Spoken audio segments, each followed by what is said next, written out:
Romi's mother, Leonard Cohen, said, "There's a crack in everything, and that's how the light comes in." From Leonard Cohen, we will move on to David Grossman. David Grossman said 2 days ago in the demonstration on Kaplan Street, "Now is the time to go out to the streets and take the roads. There's whom to fight for. There's what to fight for, because such a present from life we will never receive again. We won't have another country rise again from the ashes, and we have whom to fight for. It is up to you. Now is the time to get up and live, to be a nation or not to be a human being or not to be, and there's whom for and there's what for." The state of Israel is now in its most difficult and fateful moments. Our country is fighting for its existence, but the problem is actually much greater. I did very long reserve duty. I served a long reserve duty, and I met Gadi in Division 35 there as well. And throughout this time, we felt conscript soldiers, left, right, reservists, Muslims, Jews, secular Jews, religious Jews. We all felt that we have a clear goal, that we were all fighting together, that there is what for, and that there is a unity. And once I finished my reserve duties, I assumed my position as mayor. Our leadership is trying to explain to us that we were actually wrong, that we are not one people, not one nation. Actually, our leadership does not exist. I have been in office for 100 days now, and these have not been easy days, with a lot of tension, with dozens of missiles, preparation for the scenario in the north, and an educational system that yearns for leadership. Yet no minister speaks with us, except for Minister Arbel, that I have to say he functions exceptionally well and supports and provides advice. And it's not just me who says this. All mayors from all over the country are saying this, from Yesh Atid, from the Likud, from Religious Zionism. They're all saying this. Nobody speaks with us. This conference focuses this year on Israel's strategy, which is based on 3 pillars: national resilience, political savvy, and military might. I operated for 20 years in research and analysis of the Arab world. I have very good relations with a lot of ambassadors and business people from the Arab world. And in every conversation I have with them,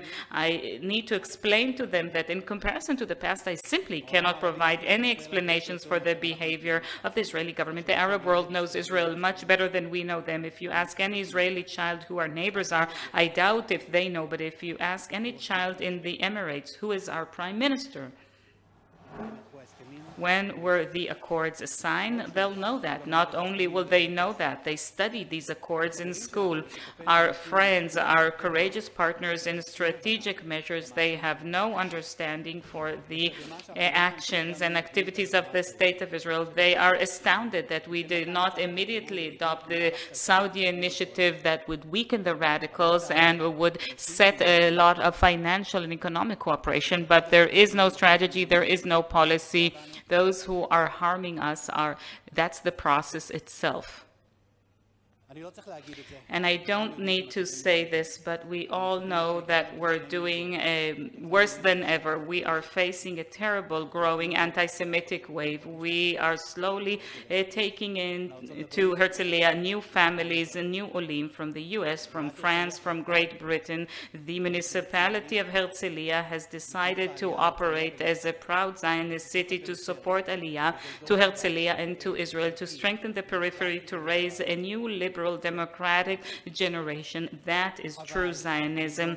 But if that means to pass the municipal tax law in order to punish the cities that work well, that are balanced and have no corruption, and to reward those who don't, then yes, that's what we'll have. And if it means to pass the rabbi law in order to find jobs for dozens of rabbis at the expense of the taxpayers' money, because that's the most important thing in a time of war, then so be it. And if these are laws that weaken the court and infringe on all the checks and balances in a proper democracy, then so be it. And if it means passes a law that people can dodge conscription and only some people will bear the burden of military service, even though it's getting too much for them, then so be it. On the one hand, the Knesset plenary will discuss increasing the age of exemption from military, while the other hand encourages exemption from reserve duty.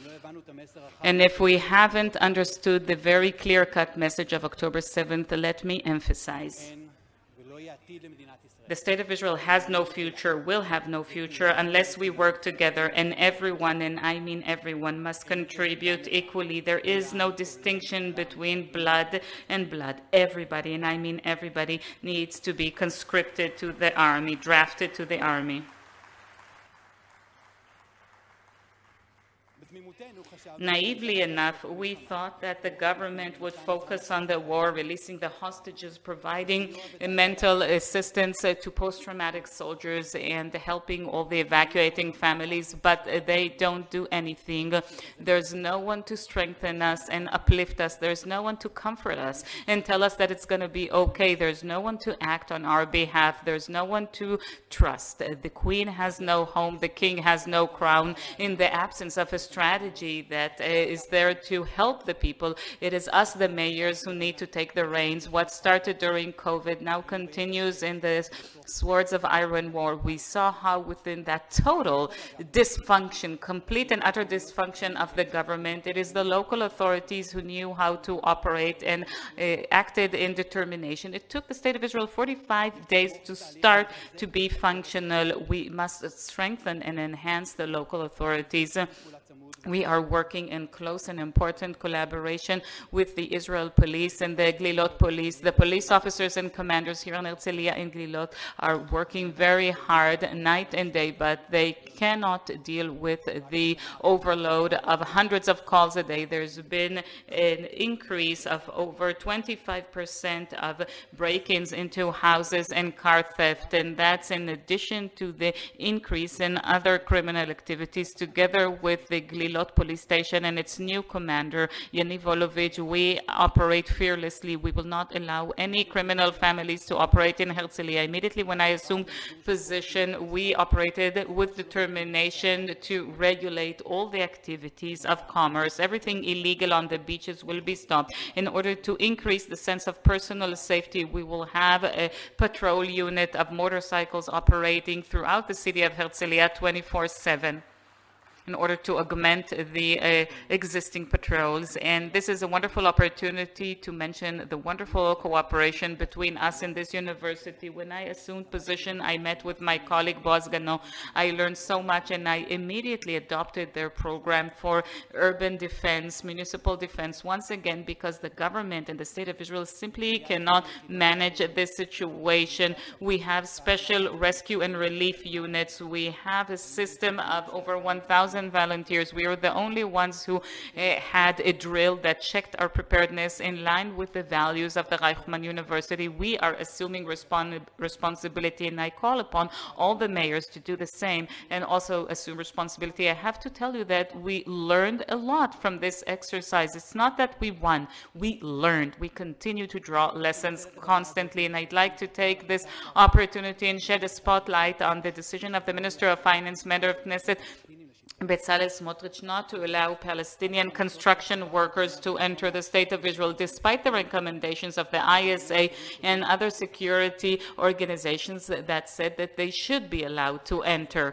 with special permits. And this creates terrible pressure that works to our detriment. It leads to a terrible impact on the construction industry. It does not allow for new schools and new public buildings to be opened. We have 117 projects that are ongoing in Herzliya. All of them are suffering from significant delays, and all of them under the risk that we won't be able to open on time for next year. Ladies and gentlemen, the State of Israel has found itself in a critical intersection. We are bordering a red line, and if we cross it, I'm not sure it can be fixed. If we do not act now, I'm not sure that we will have a second opportunity. And let me conclude. Maybe I should have opened with this. This war should have ended many months ago in a comprehensive and regional agreement, but it's not too late yet. I would like to say that I hope for the return of all the hostages, including